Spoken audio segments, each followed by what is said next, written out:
नमस्कार, देवभूमि चैनल में आपका स्वागत है। बात करेंगे भाद्रपद मास के शुक्ल पक्ष की एकादशी की। भादों के महीने में जो शुक्ल पक्ष में एकादशी आती है, भादों की दूसरी एकादशी, और सितंबर महीने में जो पहली एकादशी होगी उसके बारे में।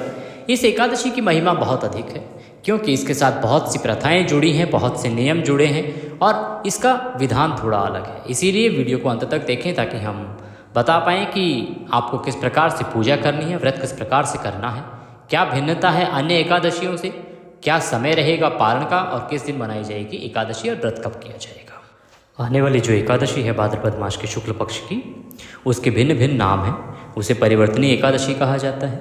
कारण ये है कि इस दिन भगवान श्री हरि करवट बदलते हैं।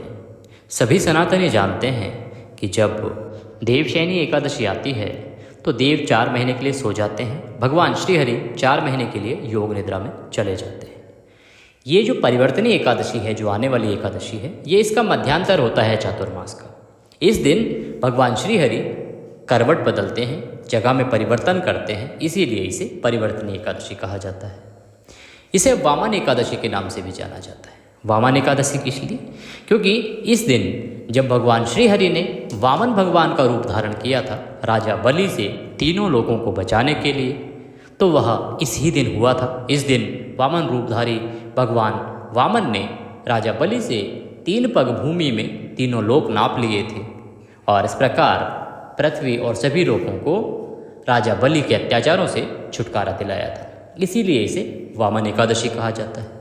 इसे ढोल ग्यारस भी कहते हैं भिन्न भिन्न प्रांतों में, और ढोला ग्यारस भी कहते हैं, और जल झूलनी एकादशी भी कहा जाता है क्योंकि इसके साथ ही अभी वर्षा ऋतु का समापन होने जा रहा है। इतने नामों वाली है एकादशी बहुत अधिक पुण्यदायी है। पुराण कहते हैं कि इस एक एकादशी का व्रत करने से 1000 अश्वमेघ यज्ञ करने का फल प्राप्त होता है। यह है एकादशी। इसकी कथा श्रवण करने से ही लोगों के पाप धुल जाते हैं। इस एकादशी का व्रत व पूजन करने वाले को हजारों कन्याओं का कन्यादान करने का पुण्य फल प्राप्त होता है। इसीलिए परिवर्तनीय एकादशी एक महत्वपूर्ण और बड़ी एकादशी है। इसका व्रत सभी को करना चाहिए, पूजन सभी को करना चाहिए। जो व्रत करने में समर्थ ना हो उन्हें कथा अवश्य सुननी चाहिए और इस दिन भगवान श्री हरि का पूजन तो अवश्य ही करें। अगर आप ऐसा करते हैं तो जीवन की बहुत सी परेशानियों से आपको छुटकारा मिल जाता है। एकादशी जो है वो सिर्फ अपने जीवन में वैकुंठ प्राप्ति का मार्ग नहीं दिखाती। अगर आपकी अन्य कामनाएं हैं, आपके जीवन में कोई शारीरिक परेशानी है, आर्थिक परेशानी है या मानसिक परेशानी है, सभी परेशानियों को अगर आप संकल्पित होकर व्रत करेंगे तो उनसे छुटकारा पाया जा सकता है। भगवान श्री हरि सभी इच्छाओं की पूर्ति करते हैं। भगवान श्री हरि के साथ माता लक्ष्मी विराजमान रहती हैं। अगर आप आर्थिक रूप से परेशान हैं, एकादशी का व्रत कीजिए। व्रत का जब आप संकल्प करेंगे तो संकल्प में वह बताइए कि आप किस उद्देश्य की पूर्ति के लिए व्रत कर रहे हैं। संकल्प में उसका वर्णन कीजिए। व्रत हमेशा संकल्पित होकर करना चाहिए और जो आपका उद्देश्य हो उसको उसके अंदर आपको अवश्य ही बोलना चाहिए। तभी आपको सही पुण्य सही प्रकार से प्राप्त होता है, लाभ प्राप्त होता है। संकल्पित होकर व्रत कीजिए, आपको अवश्य ही लाभ प्राप्त होगा। इसीलिए एकादशी जो है इस कलयुग में मनुष्य के जीवन को साधने वाली मानी गई है। अब बात करेंगे कि एकादशी का पूजन किस प्रकार से किया जाना चाहिए। देखिए, आने वाली जो एकादशी होगी इस दिन आपको सूर्योदय से पहले अवश्य उठना चाहिए। प्रयास करें, अगर ब्रह्म मुहूर्त में उठ सकते हैं तो 4 से 4:30 के बीच में।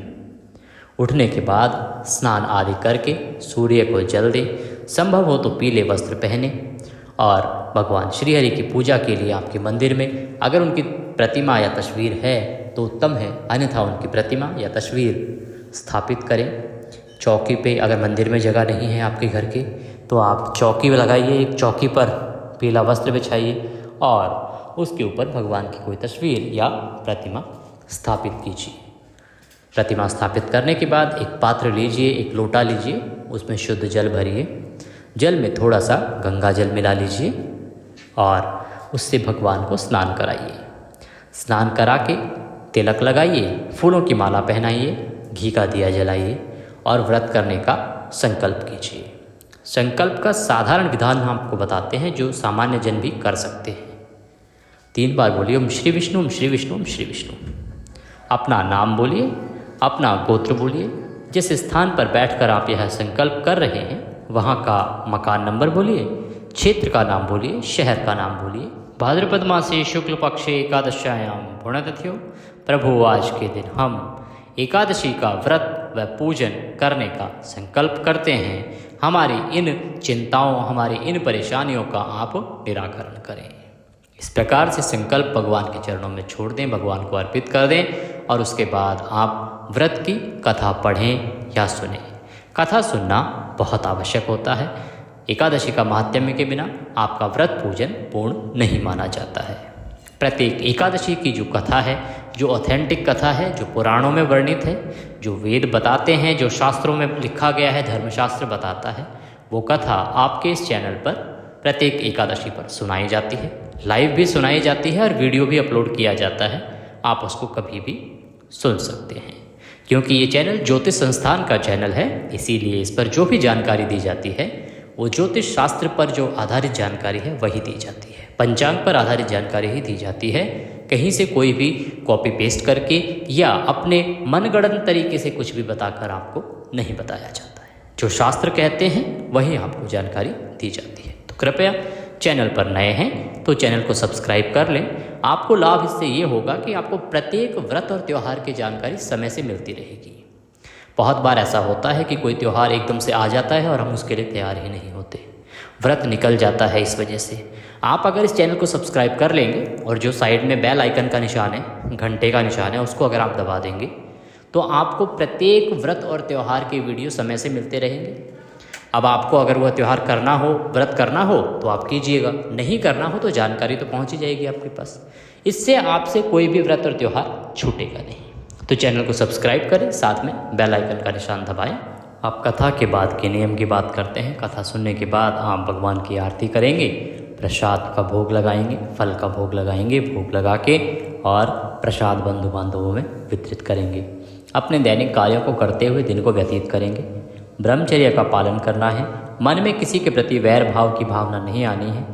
किसी को अपशब्द नहीं प्रयोग करने हैं। किसी के साथ किसी की बुराई नहीं करनी है। किसी का बुरा नहीं चाहना है और ना ही करना है। इस प्रकार से दिन को व्यतीत कीजिए। सायंकाल को संभव हो तो आप कीर्तन कीजिए और रात्रि को जागरण कीजिए।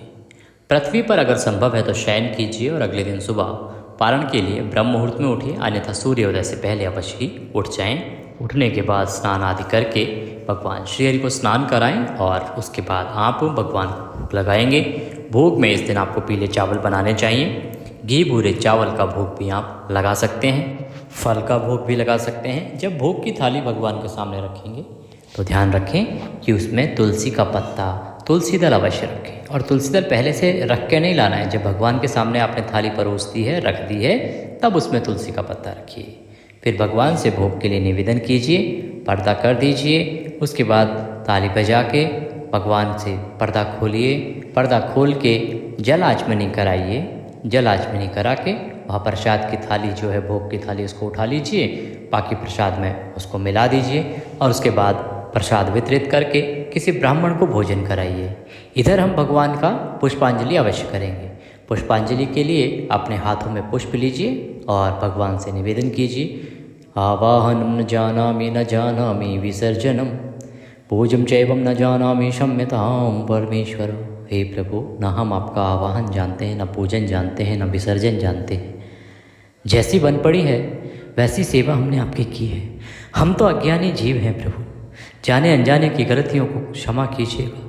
जाने अनजाने में हमसे कोई त्रुटि, कोई भूल, कोई गलती हुई हो तो उसे क्षमा करते हुए हमें दया का आशीर्वाद प्रदान कीजिए। इसके निमित्त जाते हुए आपको देने के लिए हमारे पास कुछ नहीं है। सब कुछ तन मन धन आप ही का है। हमारे पास क्या है? मारुति मलका जाति सत्पत्राण संयुक्तम पुष्पांजलि मया दत्ता ग्रहणाम परमेश्वर। प्रभु, यह पत्र पुष्प की भेंट है, इसे आप स्वीकार करें और वह पत्र पुष्प की भेंट भगवान के चरणों में अर्पित कर दीजिए। भगवान को नमस्कार करेंगे और नमस्कार करके किसी ब्राह्मण को भोजन कराएंगे, दान दक्षिणा आदि देके विदा करेंगे। इस दिन दान का बड़ा महत्व है। आपको दान अवश्य करना चाहिए और योग्य ब्राह्मण को दान देना चाहिए। किसी ब्राह्मण को भोजन नहीं करा सकते हैं तो आप इस दिन किसी मंदिर में दे आइए, सीधा निकाल दीजिए।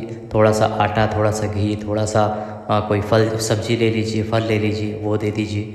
या एक दूध का पैकेट ले लीजिए, बिस्किट का पैकेट ले लीजिए और उसमें दक्षिणा रख के वह दे दीजिए। देना आपने किसी योग्य ब्राह्मण को है या फिर मंदिर में है।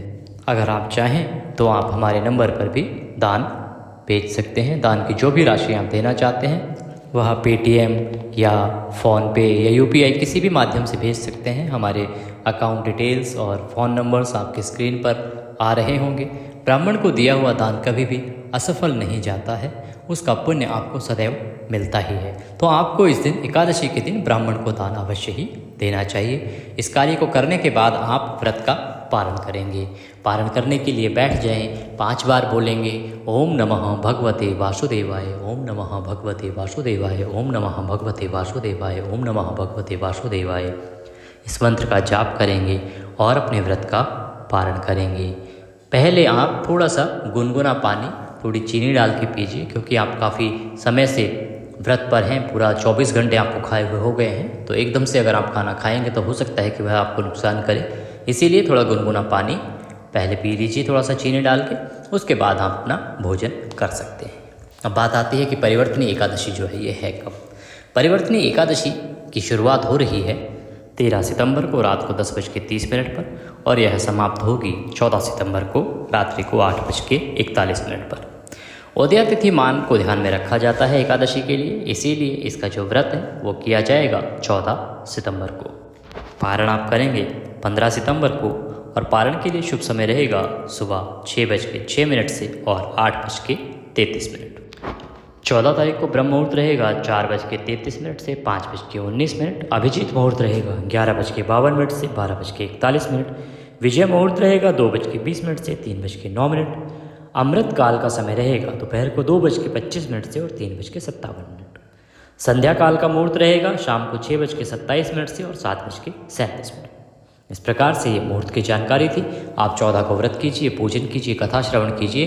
भगवान श्री हरि अवश्य ही आपकी इच्छाएं पूर्ण करेंगे। इसी कामना के साथ विदा लेते हैं। आपसे प्रार्थना है कि कृपया वीडियो को लाइक अवश्य करें, क्योंकि आपका एक लाइक, आपका एक कमेंट हमारे लिए बहुत ही महत्वपूर्ण होता है। जय श्री